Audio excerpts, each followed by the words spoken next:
Fractures News Planet. I'm speaking with Dr. Singer and a patient, Dell. Hi, how are you both? We're fine. So, I'm in Central Park right now, and if I went skiing in 28 degrees, are my bones more fragile than if it was 98 degrees?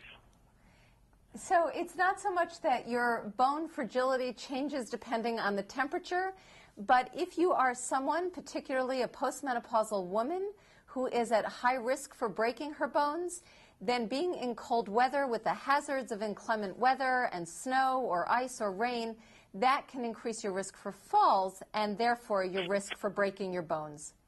Why is a postmenopausal woman more prone to fractures?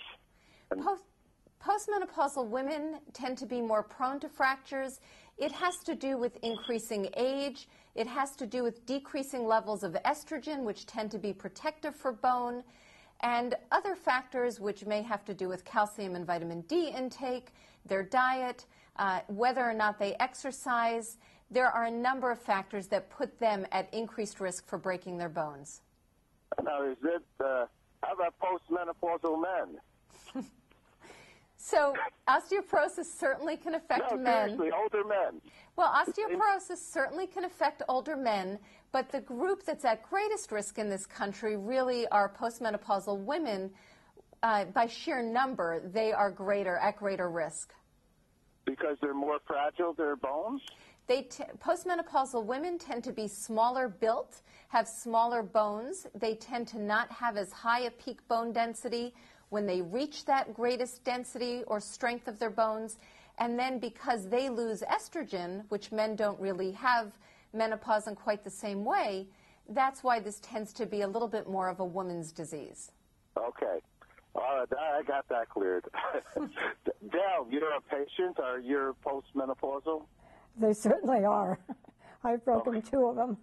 Ended up in a hospital with emergency surgery. Spent time in a nursing home for rehab, for physical therapy. It's been a life-altering experience. Okay, so this was not good news for you by any means. No, it was not good news. However, so how have you?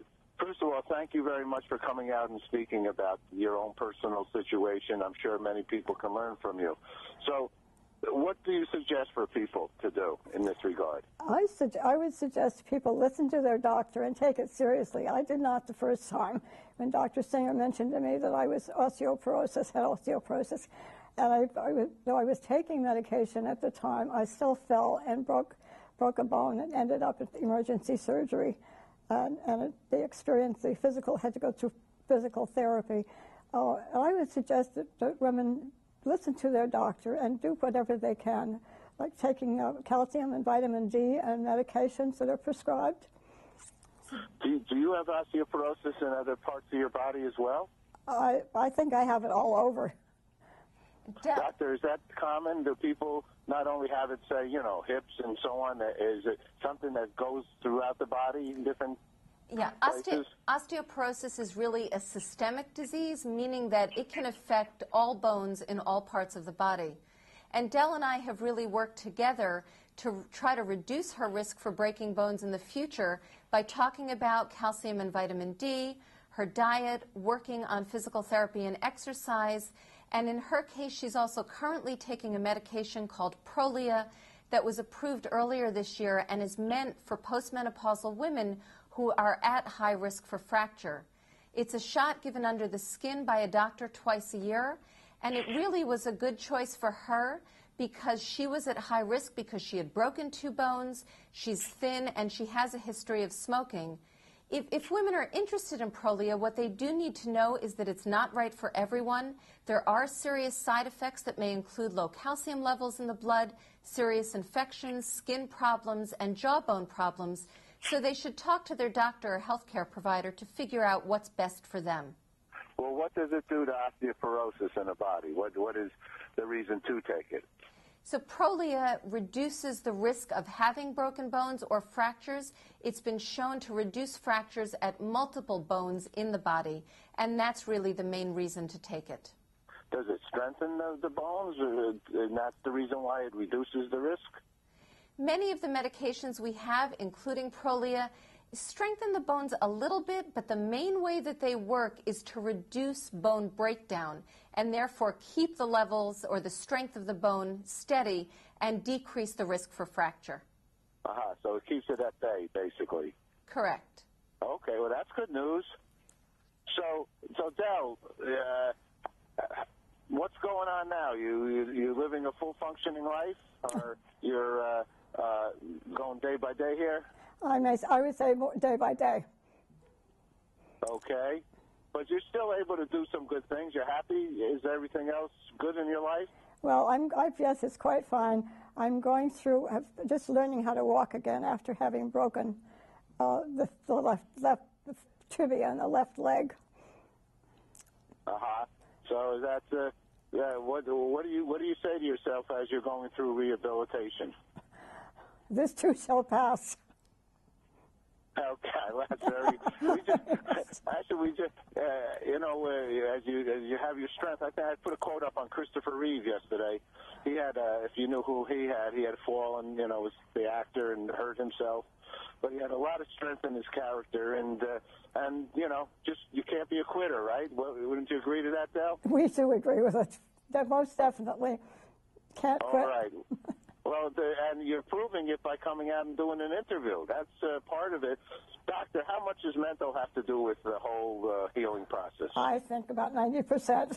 Well, I think as Dell said, she's probably the best person to ask about that. But I do think that for women with osteoporosis who are at high risk for broken bones and those who have had broken bones, it certainly is part physical in terms of recovery, but it also includes one's attitude and then working as a team with their healthcare provider to really figure out a program that's best for them.